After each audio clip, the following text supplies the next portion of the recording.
If you look at the greats in comedy, you will see that they all have one thing in common: a very diverse sense of humor. A repertoire of jokes that they can pull out on a whim in order to make any situation funny. And if I want to be like one of them, I'm going to have to start practicing my different styles of comedy. And that's why I would like to do an impression for you because, admittedly, I'm not very good at them, but this is one that I've been practicing for quite some time, and I think I pretty much nailed it. Okay, so this is Stephen Hawking the moment he died. Okay.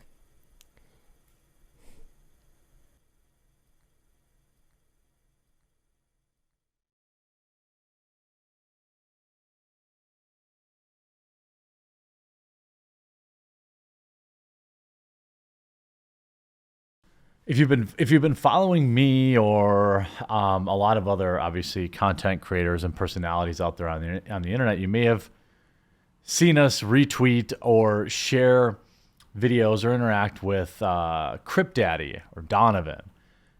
He was a comedian. He had a podcast with his mom for a while. That was pretty funny. The way I came across him was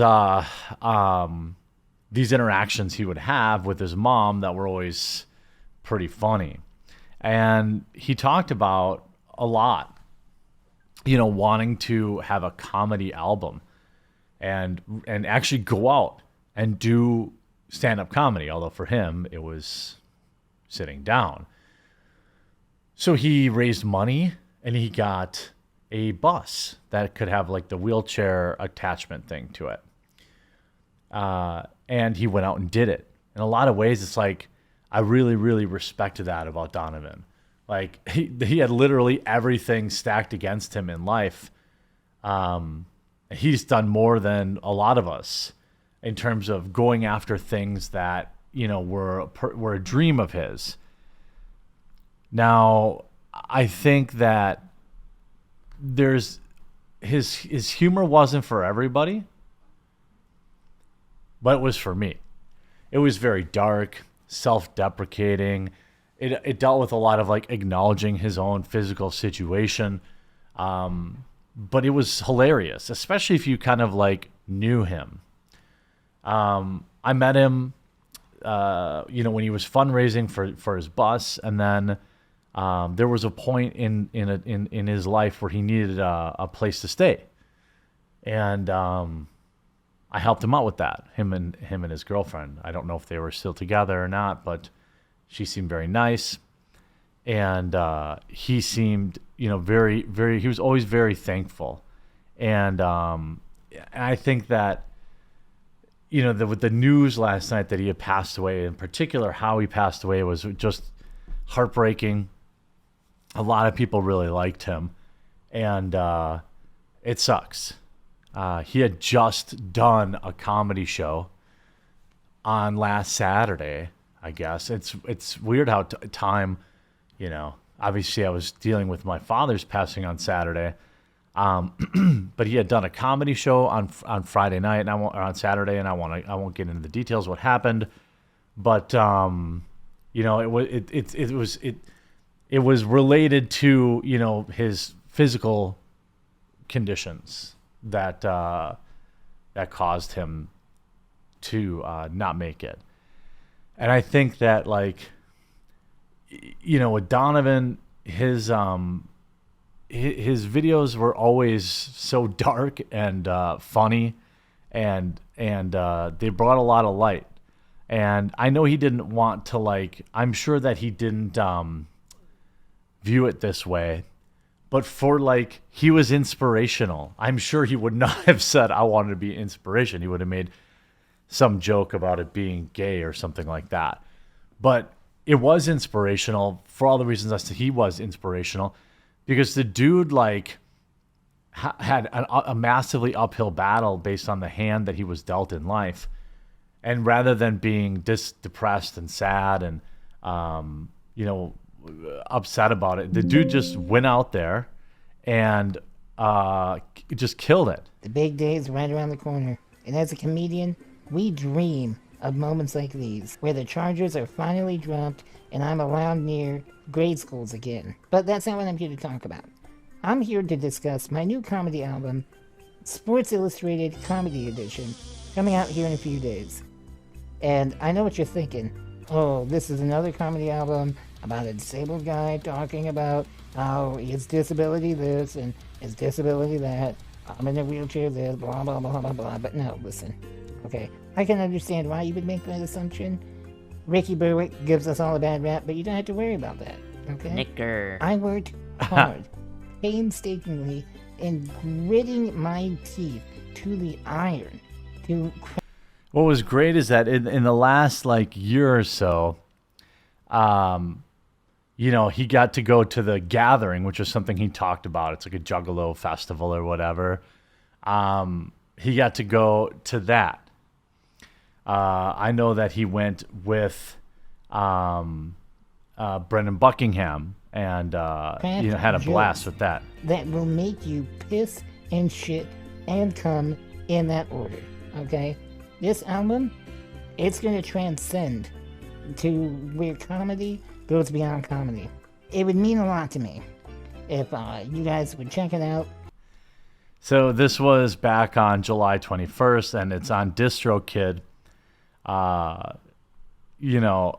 where you can still listen to it today. And I'm really happy for him.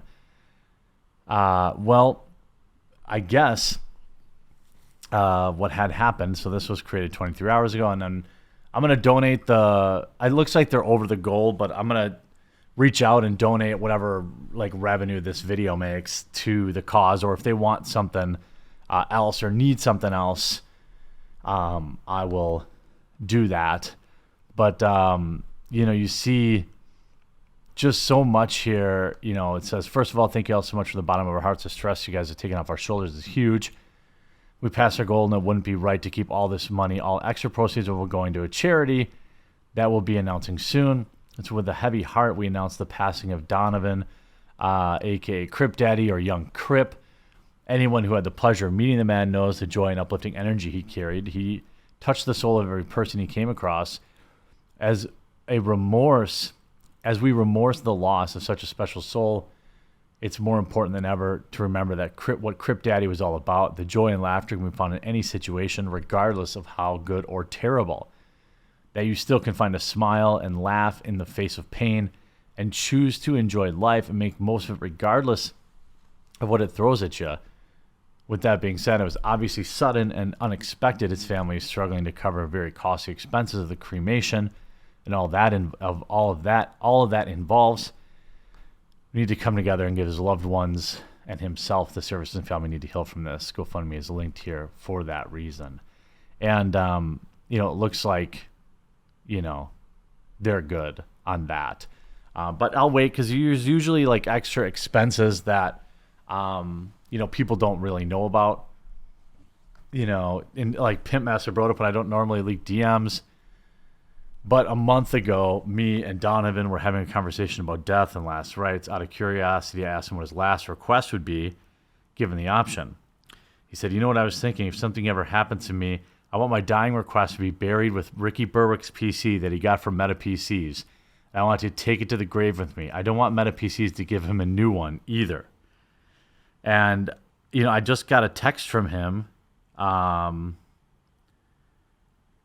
And, I think not that long ago. This is the last text I got from him on 8/15. I'll read it.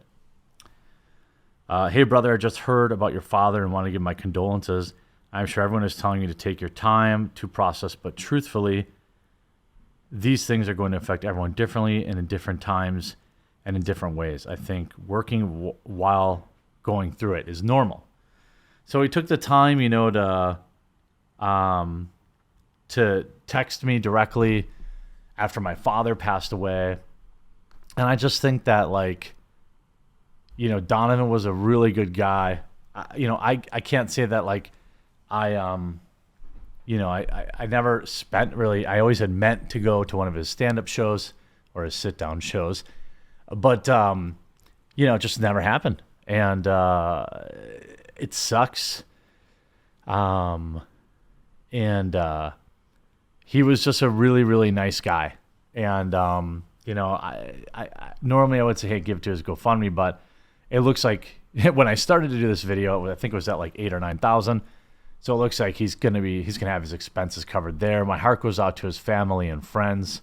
I hope that he reconciled with his parents. I don't know, but he was definitely loved. He's a hilarious guy, and gone way, way too soon.